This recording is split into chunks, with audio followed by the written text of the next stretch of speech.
Primera de Juan, capítulo 1. Voy a estar leyendo los primeros 4 versículos.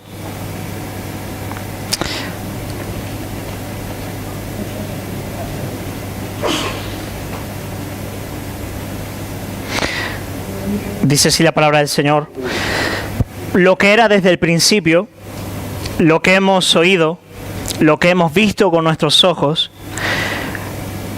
lo que hemos contemplado y palparon nuestras manos tocante a la palabra de vida, porque la vida fue manifestada y la hemos visto, y testificamos y os anunciamos la vida eterna, la cual estaba con el Padre y se nos manifestó. Lo que hemos visto y oído, eso os anunciamos, para que también vosotros tengáis comunión con nosotros, y nuestra comunión verdaderamente es con el Padre y con su Hijo Jesucristo. Estas cosas os escribimos para que vuestro gozo sea pleno, sea cumplido. Padre, queremos alabarte, Señor, y agradecerte por poder entrar en tu presencia, agradecerte por poder reunirnos en este lugar como pueblo tuyo. Señor, es un milagro de la gracia el hecho de que de verdad querramos estar aquí, Señor, y querramos oír tu palabra. Y, Señor, la reconozcamos como palabra de vida, Señor, como pan que alimenta el alma.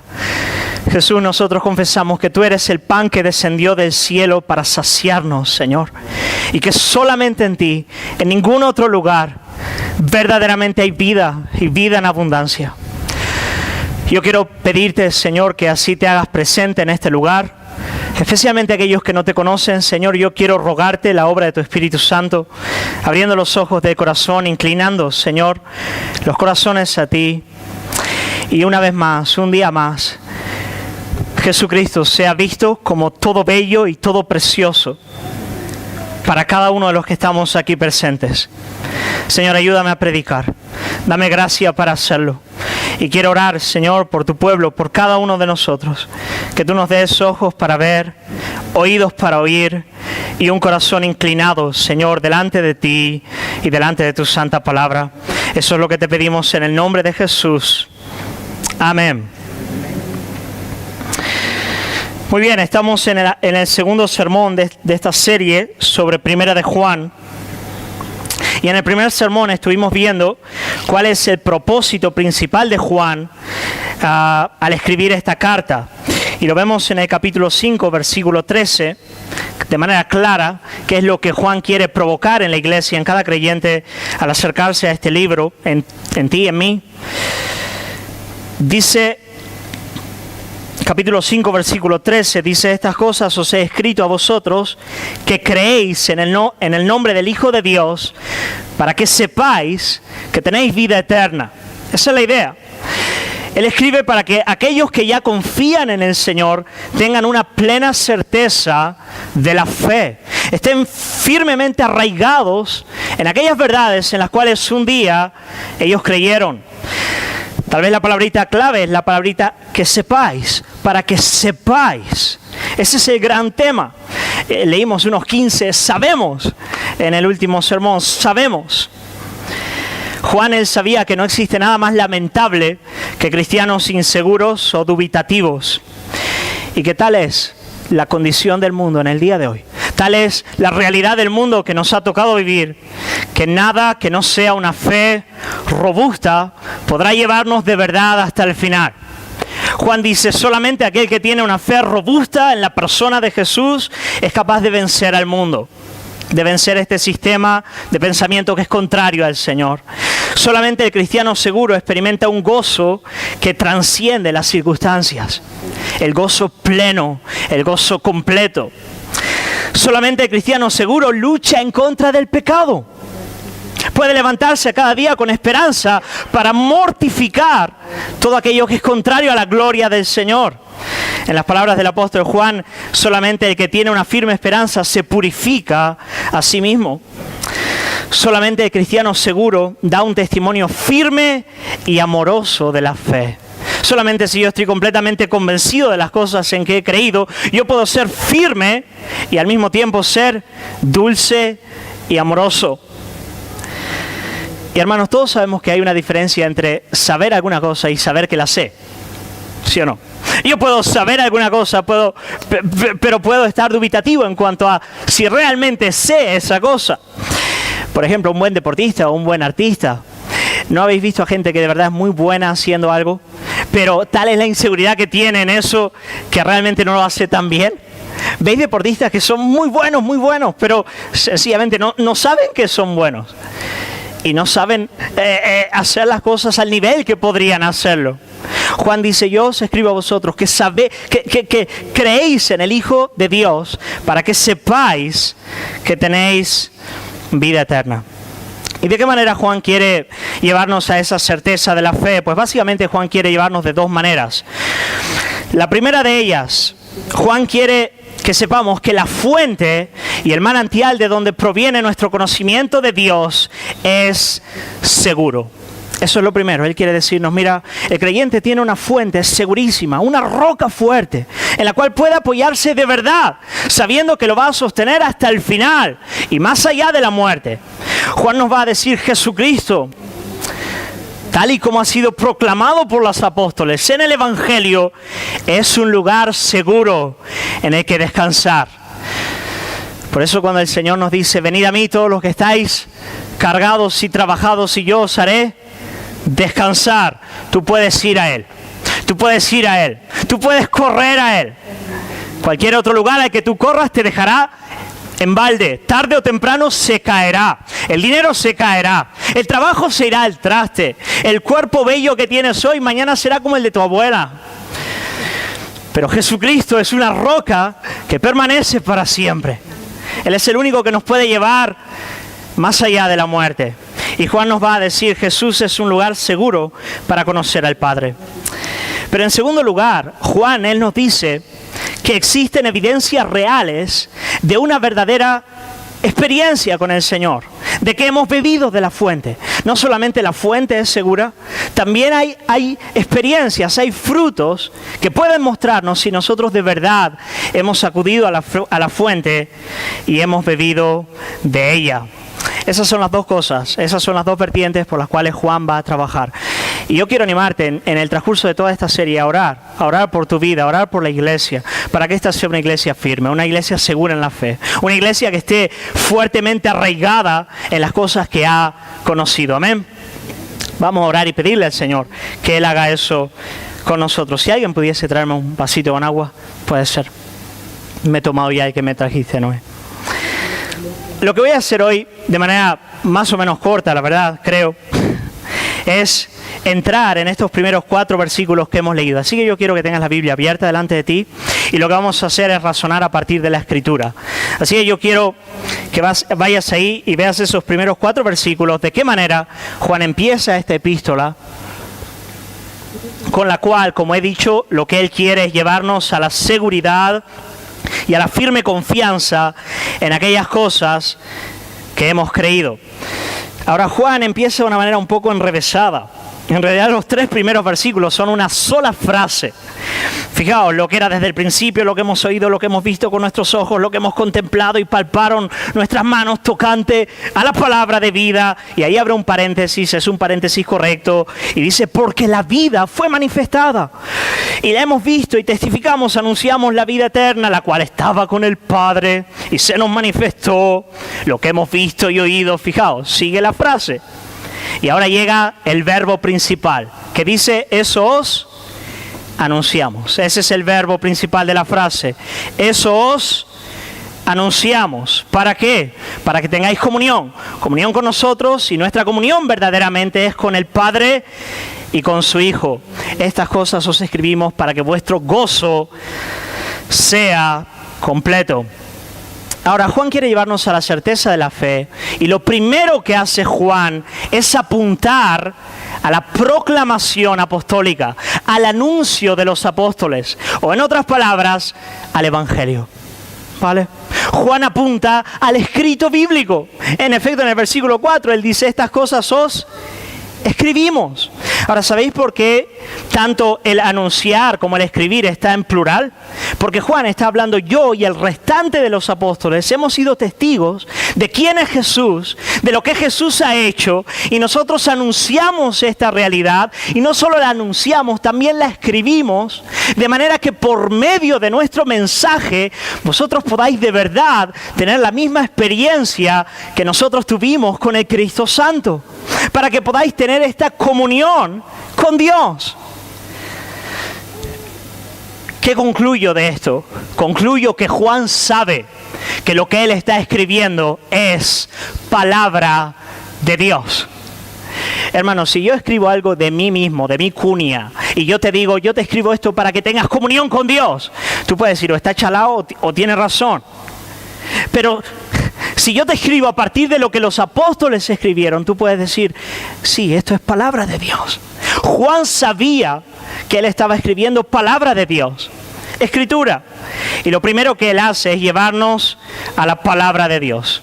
Él quiere darnos seguridad y él nos lleva al anuncio apostólico, al evangelio, a la palabra de Dios. No hay cristianismo seguro que no esté fuertemente arraigado en la palabra de Dios. Hermano, tú no tendrás jamás certeza de la fe si tu corazón no está empapado de la Escritura, de la Biblia, del anuncio de los apóstoles.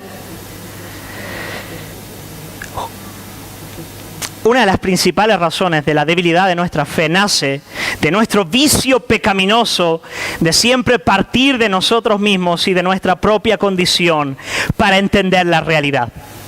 Nosotros partimos de nosotros pensamos a partir de nuestro parámetro, de nuestra idea, de nuestro conocimiento, de nuestras fuerzas. Comenzamos a pensar qué podemos hacer para solucionar nuestros propios problemas conforme nosotros mismos los entendemos. ¿Qué herramientas están a nuestra disposición para intentar mejorar nuestras propias vidas? Inclusive nos acercamos a la palabra de Dios pensando de esa forma. Vamos a la Biblia pensando que sabemos cuáles son los reales problemas que tenemos y queremos encontrar en la Biblia cuál es la solución para mis problemas. Pero cuando Juan dice, yo vengo a anunciaros la vida que se hizo presente y pon tu mente en este anuncio, él está diciendo, lo que tienes que hacer para la sanidad de tu alma y certeza de la fe es quitarte del centro. Quitarte del centro, dejar de pensar a partir de tus propios parámetros y comenzar a pensar a partir de la palabra de Dios. El pecado nos ha hecho seres egolátricos, egocéntricos. Vemos el mundo como una realidad que gira a nuestro alrededor. Todo tiene que ver con nosotros, pero la Biblia lo que ella hace es decirnos no. Todo este gran mundo tiene que ver con la gloria de Dios y con la historia de Dios, trayendo vida a las naciones de la tierra. Y cuando tú empiezas a ver la historia a partir de la Escritura, tu propia historia empieza a sanarse. Tu alma empieza a ganar certeza de la fe.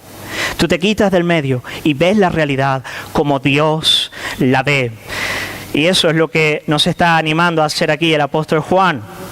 ¿Os acordáis cuando Eliseo y Giesi estaban en el pueblo en el que vivía Eliseo y el ejército sirio envía ejércitos para intentar cazar a aquel profeta que por medio de Dios estaba anunciando al rey de Israel las estrategias del ejército sirio para intentar conquistar a Israel? Eliseo, Dios le decía a Eliseo lo que el ejército sirio iba a hacer y Eliseo se lo contaba al rey, y el rey entonces tomaba medidas. El ejército sirio dijo, ¿quién es el bocazas que está abriendo la boca y contando cuáles son nuestras estrategias? Una persona le dice, es el profeta Eliseo. Entonces él envía un ejército para intentar conquistar, para intentar cazar, dar presa a Eliseo. Y se dice que el siervo de Eliseo, llamado Giesi, un día sale de la casa y ve que el ejército sirio está alrededor de la ciudad en la que estaba Eliseo. Y cuando Eliseo sale, Eliseo ve al ejército, pero él está completamente tranquilo, mientras Giesi está completamente aterrado al ver la realidad que le rodeaba.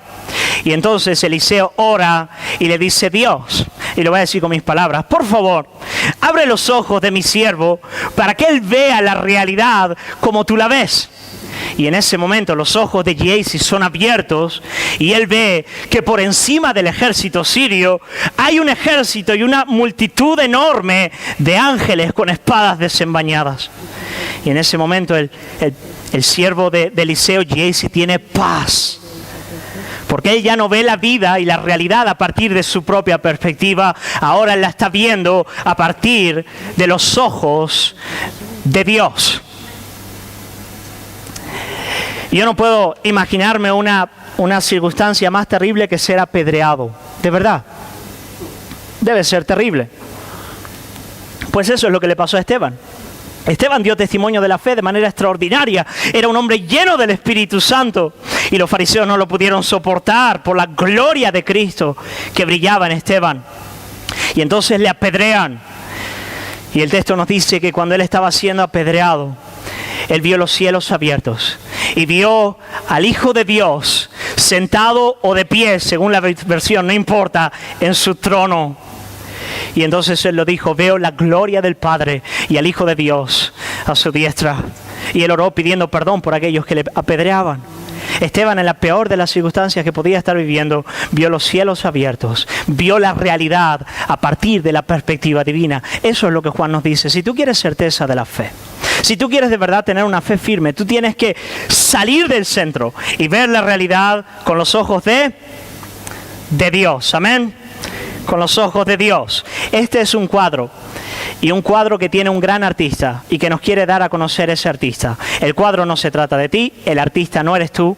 Dios es el gran artista y el cuadro se trata de Él. Siéntate a sus pies y aprende entonces qué es lo que Él quiere hacer en este gran cuadro. Eso os anunciamos, eso os escribimos. Eso es lo que nos dice el apóstol Juan. Y en estos 4 versículos tenemos el anuncio apostólico, el evangelio, y básicamente Juan nos va a decir 2 cosas acerca de ese anuncio. En primer lugar, cuál es el tema de este anuncio, los primeros 2 versículos, y en segundo lugar, primer lugar, cuál es el tema, segundo lugar, cuál es el propósito. Y quiero haceros una pregunta que no es retórica, ¿vale? Quiero que alguien la intente responder. ¿Cuál es el gran tema del anuncio apostólico, del mensaje del evangelio, según Juan en estos versículos, en una sola palabra? ¿Cuál es el gran tema? Sencillo. Es un nombre. ¿De quién habla aquí Juan? Jesucristo. Efectivamente, ese es el gran tema. Ese es el gran tema. El gran tema es Jesucristo. Ese es el gran tema. Es esa persona. Es su vida, son sus enseñanzas, es su obra. Juan no nos va a hablar de una nueva filosofía, ni de un sistema religioso, o de alguna experiencia trascendental. Juan nos va a hablar solamente, exclusivamente, de la persona de Jesús. Ahora esto es bien interesante, hermano. Juan era un hombre ya viejito en esta época, ¿vale? Él tenía entre 80 y 90 años de edad, ponle que podría tener unos 85 años de edad. Toda la carta nos deja ver que Juan era una persona bastante anciana en este tiempo. Varias veces él habla de hijitos o hijitos míos. Sería raro que yo con mis 30 y poco le hablase hacia la iglesia, ¿no es cierto? Hijitos míos, ¿no? Sería en todo caso Isabel, ¿no? Pero los demás quedarían diciendo que le pasa al pastor, hijitos míos. Pero Juan debía ser una persona ya bastante mayor. Vemos que él habla a los padres, a los jóvenes, a los hijos. Varias generaciones se habían pasado. Además, Juan, si tú lo lees entero esta carta, él es amoroso y es firme al mismo tiempo. Habla con dureza, pero con mucho amor. Y por cierto, Juan se repite varias veces. Lo dejo ahí. Tal vez sea por la edad. No lo sé. Sé que se repite varias veces. Pero ¿sabéis algo que me parece muy, muy interesante? Juan tenía un pedazo de bagaje en su espalda. Por lo menos 60 años caminando ya con el Señor. Juan había tenido experiencias extraordinarias que contar. Vivencias a raudales. Había alcanzado un conocimiento teológico extraordinario. Podría contar de las grandes obras que Dios había hecho en su vida, de las grandes estrategias que él había echado a andar y de los frutos que había visto en su caminar. Pero cuando él tiene la oportunidad de hablar con la iglesia, ¿cuál es su tema? ¿Cuál es el tema que cautiva su alma? El tema que cautiva el corazón de Juan a los 85, 90 años de edad, ¿cuál es? Jesucristo. Ese es su gran tema. Ese es el tema que arde en sus entrañas. Él no está por ahí contando las grandes obras de Dios en su vida, los extraordinarios frutos que él vio en las iglesias de Asia. Él les habla del que era desde el principio, del que hemos visto, del que tocamos, de aquel que se manifestó como la vida misma de Dios. Y él no podía olvidar esa realidad. Tal había sido el impacto de la persona de Jesús en su alma, que ese era el tema del viejo Juan. El corazón de Juan estaba completamente cautivado por Jesucristo. Ese fue su tema al principio, ese fue su tema en la mitad y ese fue su tema al final de su ministerio. Juan estaba cautivado por la belleza de su Señor. Cuando Jesús le llamó, él era el más joven de los apóstoles, el más jovencito. Debía tener unos 20 y pocos años. Él era muy jovencito en esa época. Él llegó a ser uno de los más cercanos de Jesús, junto a Pedro y a Jacobo. Juan estaba en todos los momentos claves de la vida del Señor. En la cena del Señor se nos dice que él se recostó literalmente junto al pecho del Señor. Y cuando Juan se llama a sí mismo en el Evangelio, cuando habla de su propia persona, él se refiere a sí mismo como el discípulo amado. Él sentía tal amor por el Señor, él se sentía tan amado por el Señor, tan profundamente cautivado por su amor, que a los 90 años de edad Jesús seguía siendo su gran tema.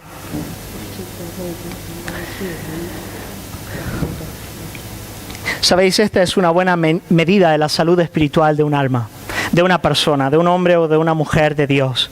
Mira, hay varias cosas interesantes por las que podemos hablar. Podemos hablar de nuestras experiencias con Dios, de la obra de Dios en nuestras vidas. Podemos hablar de lo que Él hace en su iglesia, de los dones, de las manifestaciones sobrenaturales.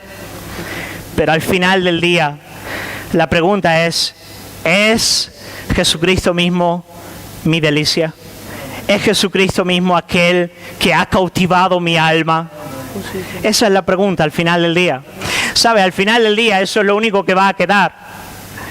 En cierta ocasión al doctor Martin Lloyd-Jones le preguntaron, cuando ya estaba bastante inválido, no podía más predicar, estaba avanzando a la muerte, y le preguntaron: Doctor Lloyd-Jones, ¿usted no se siente mal de no poder seguir ya predicando y dando a conocer el Evangelio delante de multitudes como lo ha hecho en toda su vida? Y dice que el predicador, el pastor Martin Lloyd-Jones, los miró y miró al que le hacía la pregunta y le dijo: más bien regocijaos de que vuestro nombre está escrito en el libro de los cielos. ¿Se acuerdan de la historia, no? Estaban los discípulos contentos de echar fuera demonios y el Señor les dice: mira, me alegro de todo lo que habéis hecho en mi nombre, pero de verdad alegraos de que vuestro nombre está escrito en el libro de los cielos. Regocijaos en la persona de Jesús. Y Juan, él nos va a hacer referencia, va a hablar de Jesús. Y va a decir algunas cosas bien importantes acerca de él. Y quiero citar 3 en este sermón. La primera de ellas: Jesucristo es llamado por Juan la vida. La vida. Ese es el título o el nombre con el cual Juan llama a Jesús.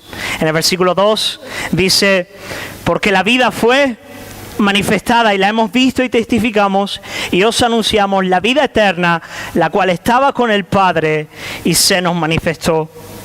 Jesús es llamado la vida misma, la vida eterna que estaba con el Padre. En el capítulo 5 de 1 de Juan, en el versículo 11, dice: y este es el testimonio, que Dios nos ha dado vida eterna y que esta vida está en su Hijo. El que tiene al Hijo tiene la vida. El que no tiene al Hijo de Dios no tiene la vida. Hermanos, aquella mujer que estaba caminando junto a las murallas de Naín, experimentando la hiel de la muerte, era una viuda. Lo único que tenía era un hijo que había muerto. No tenía ninguna esperanza en el mundo. No solamente había experimentado el dolor más terrible que una mujer puede experimentar, que es la muerte de un hijo, sino que además se había muerto el único familiar y persona querida a esta mujer, y como cuestión secundaria también aquel que le podría dar recursos para poder sobrevivir. Esta mujer lo había perdido literalmente todo. cuando de repente la vida se hizo presente. Y Jesús llegó a aquel lugar. Y el texto en Lucas es muy sencillo. Lo único que el Señor hizo fue acercarse, tocar al féretro, tocar a aquel muerto y decirle que se levante. Y la vida se hizo presente. Ya está. La narrativa en Lucas no dice nada más. Antes de Jesús había muerte. Cuando el Señor se hace presente, hay vida. Y eso es lo que ocurre en la vida del hombre. Algunos de vosotros estáis muertos en vuestros delitos y pecados, porque no tenéis al Hijo de Dios, porque no tenéis comunión con Él. Pero otros estáis vivos, porque conocéis al Hijo de Dios. Pero la pregunta es, ¿de qué clase de vida nos está hablando aquí Juan? Al final de cuentas, es rara esta manera de hablar, ¿no es verdad? Vida, la vida se manifestó, la vida se manifestó. ¿Qué está pensando Juan al hablar de la palabra vida? Desde luego Juan no está pensando en la vida biológica, hermanos. No porque la vida biológica no sea fruto de la obra del Hijo de Dios, porque lo es. Todo es obra del Hijo de Dios. Pero Juan conocía la vida biológica antes de la venida de Jesucristo. ¿De qué nos está hablando Juan cuando él dice la vida se hizo presente? Cuando Jesús se hizo presente. Tenemos un texto bíblico que nos ayuda un montón para entender qué es lo que Juan tenía en mente cuando él pensaba en el término vida. Y es en el Evangelio de Juan, capítulo 17, versículo 3. Y tenemos literalmente ahí una definición de lo que Juan entiende por vida eterna. Y este es uno de los versículos, de mis versículos favoritos en toda la Biblia. Jesús está orando la oración sacerdotal poco antes de su muerte y él dice, y esta es la vida eterna, ¿vale? Y esta es la vida eterna. Y ahora la va a definir, dice, que te conozcan a ti, el único Dios verdadero, y a Jesucristo, a quien has enviado. La vida eterna para Juan es conocimiento y comunión con Dios. Eso es. Para Juan, la vida biológica no es vida con mayúscula, es una sombra, es poco más que muerte. Para Juan, vida es conocimiento y comunión con Dios. En términos bíblicos, la vida eterna es verdadera comunión con Dios. Y eso es mucho más que vida biológica. Fuimos creados para recrearnos en este conocimiento. Y eso mismo es lo que hemos perdido a causa de nuestra rebelión y pecado. En Juan capítulo 3, en Génesis capítulo 3, cuando el hombre peca, Dios le dijo que iba a morir. Y él comenzó a morir de manera literal y terrible cuando fue echado de la presencia de aquel que es todo belleza, todo dulzura, todo bien, todo santidad. De modo que el hombre en su pecado nace muerto, lejos de Dios, sin conocer la vida como Jesús la conoce, como Juan la conoce, como todo verdadero creyente la conoce. La vida eterna es conocimiento y comunión con Dios y todo el gozo y la delicia que de ello deriva. El salmista lo dice en el Salmo 16, versículo 11, cuando dice, me mostrarás la senda de la vida. En tu presencia hay plenitud de gozo, delicias a tu diestra para siempre. La vida eterna es esa relación perfecta con el Padre y el fluir de toda bendición que de ahí viene. Cuando Juan veía a Jesús, él veía eso. Él veía una comunión perfecta con el Padre y un corazón completamente satisfecho en esa relación que él tenía con su Padre. En efecto, Juan nos va a decir en segundo lugar, no solamente que Jesús es la vida, en segundo lugar, él nos va a decir que Jesús es la vida que estaba desde toda la eternidad con el Padre. La vida eterna que existió desde siempre en una comunión perfecta con el Padre. Lo vemos en el versículo 2, dice la vida eterna que estaba con el Padre desde el principio, desde antes de la fundación del mundo. De modo que Jesús, Él es divino, hermanos, eso es lo que la Biblia enseña. Él es Dios y Él siempre ha estado con Dios. En el principio era el Verbo y el Verbo era Dios y el Verbo estaba con Dios, cara a cara con Dios. De modo que, qué interesante, hermanos, fíjate, ahí está. Jesús siempre disfrutando desde el principio, desde antes de la creación de todas las cosas.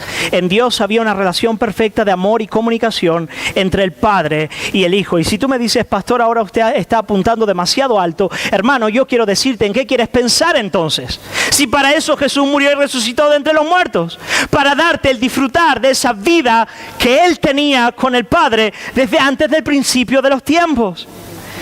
Si tú quieres saber de verdad hasta dónde llega la salvación, tienes que mirar a ese lugar. Jesús no vino a salvarte del dolor del dedo gordo que tienes cuando te golpeas el dedo en la cama. Jesús no vino para salvarte del dolor de muelas que te da. Jesús no vino solamente para restaurar tu matrimonio, ni siquiera para darte un carácter santo. Jesús vino para darte el deleitarte para siempre en las delicias de Dios. Eso es lo más alto. Y ahí tenemos que forzar nuestras almas y corazones con la ayuda del Espíritu y la guía de la palabra para elevarnos hasta ese lugar. Eso es lo que Juan quiere hacer. Y Juan sabe que no hay seguridad ni gozo pleno si no avanzamos hasta ese lugar. En cierta ocasión, Jesús estaba enseñando en una casa abarrotada de gente. Y habían 4 hombres que querían llevar a un amigo paralítico para que Jesús les sanara. Y no podían entrar con él, no había lugar, ni por la puerta, ni por las ventanas. Pero ellos estaban completamente decididos que Jesús le iba a sanar. Entonces ellos decidieron, si no podemos ni por la puerta, por la ventana, vamos a abrir un boquete en el techo. Y levantaron al paralítico, que me imagino pensando, madre mía, qué amigos tengo. Pero, bueno, por un lado grandes amigos, por otro vaya ideas que tienen, ¿no? Pero abren el boquete y lo empiezan a bajar con una cuerda. Eso debe ser un espectáculo. Si yo fuese el paralítico, de verdad me estaría muriendo de vergüenza en ese momento. Bajando del techo con una cuerda mientras Jesús está enseñando a los que estaban ahí. Y yo me imagino la emoción del momento de aquellos 4 hombres pensando, ahora el Señor le va a sanar. Ahora Él va a poner sus manos sobre él y le va a hacer levantarse y poder correr como un niño. Pero Jesús mira a ese hombre y lo que el Señor le dice es, hijo, tus pecados te son perdonados. Señor, ahora teología no, por favor. Mira, nos hemos currado un montón para bajarlo aquí. Hemos trabajado mucho para que este hombre pueda estar delante de ti. Nosotros lo que queremos es cosas reales y prácticas. Cúrale la pierna, Señor. Después hablamos del pecado. Después hablamos del Padre. Después hablamos del Hijo. Vamos, cosas prácticas. Hazle caminar.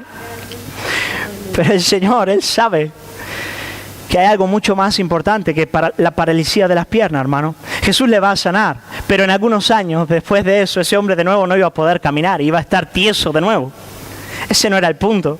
Jesús sabía que había una necesidad mucho más profunda en el alma que la restauración familiar, que la restauración de la sociedad, que la comida a los pobres, que la sanidad inclusive de los problemas emocionales.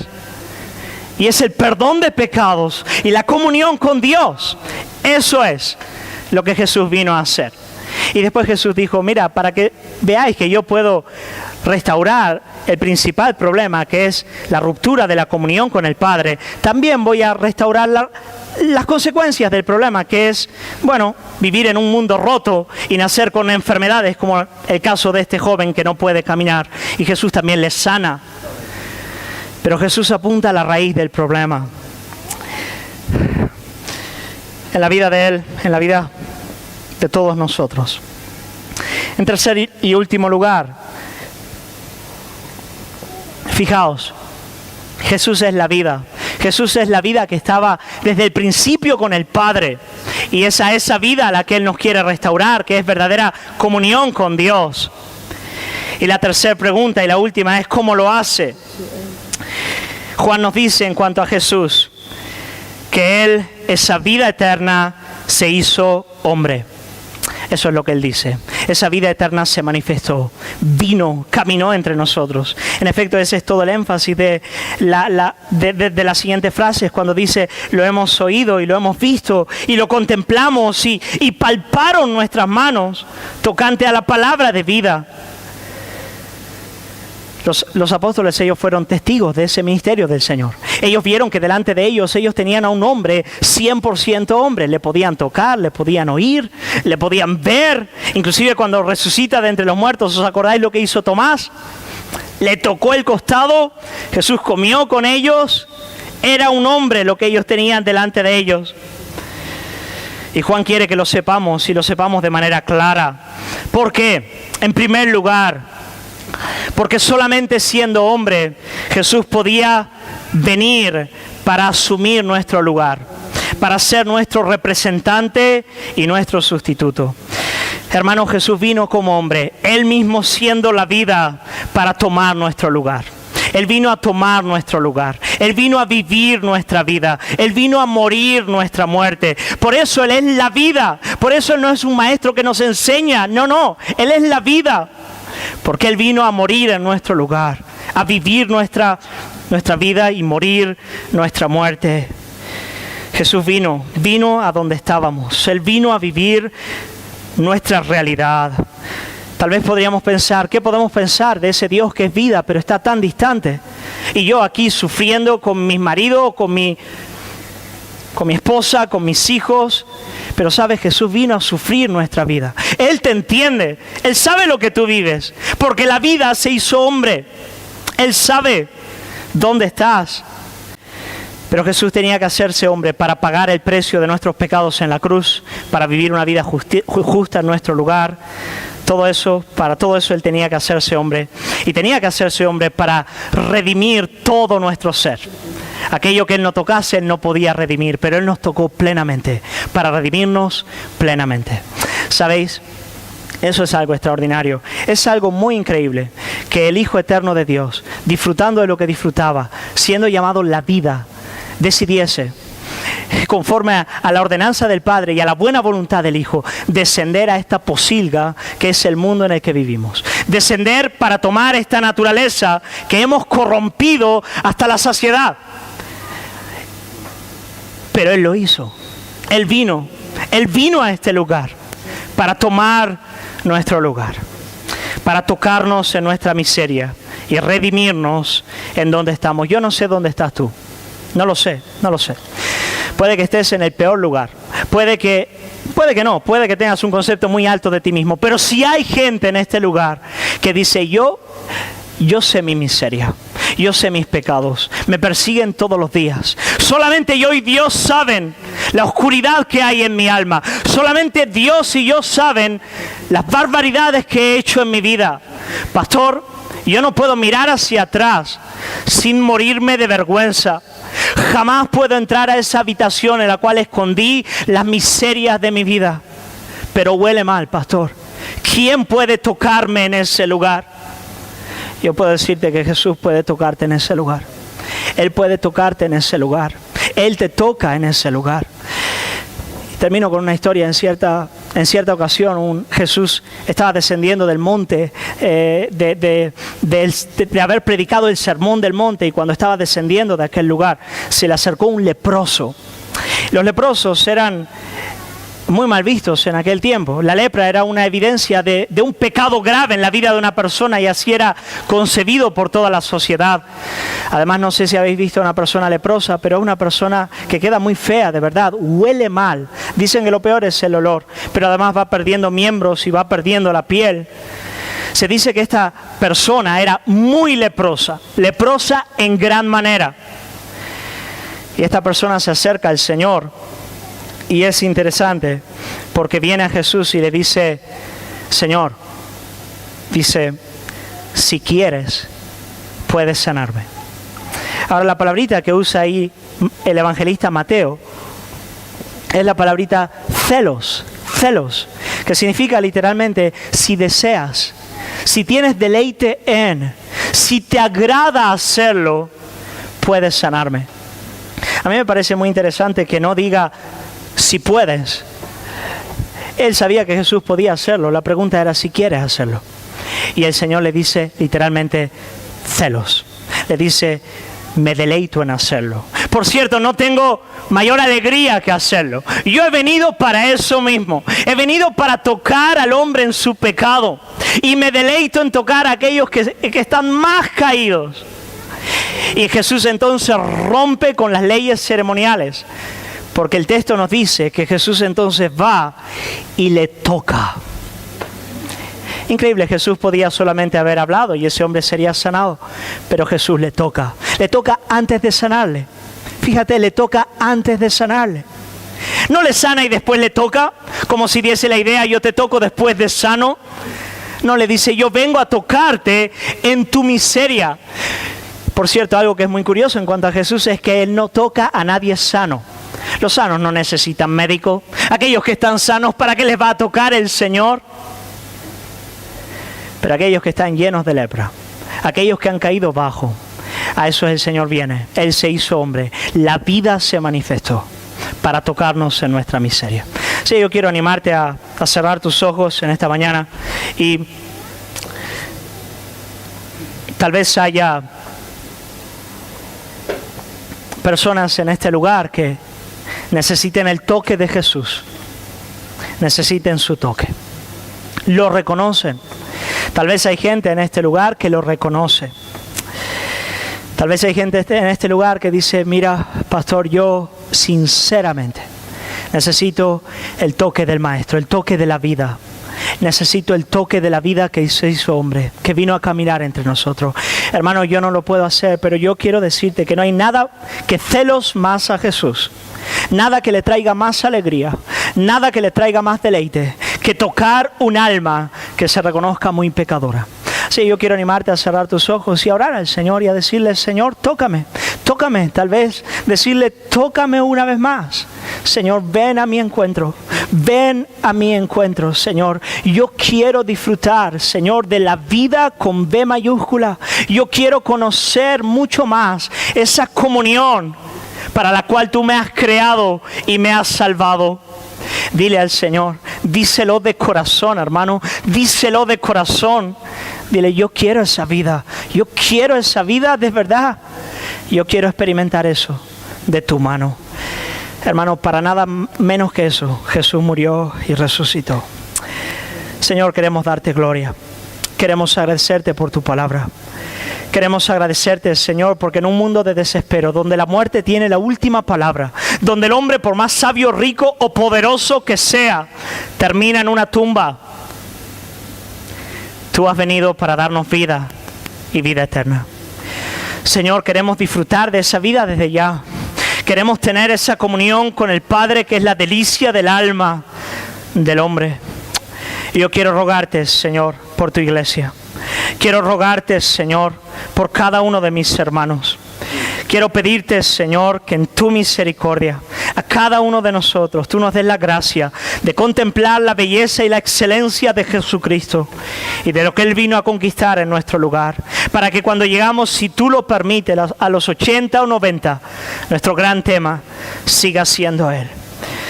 Señor, y si hay gente en este lugar que necesita ese toque de salvación, ese toque tuyo al leproso, que venga hoy con poder y que tú toques, Señor, al peor de los pecadores en este lugar con tu poder y gracia.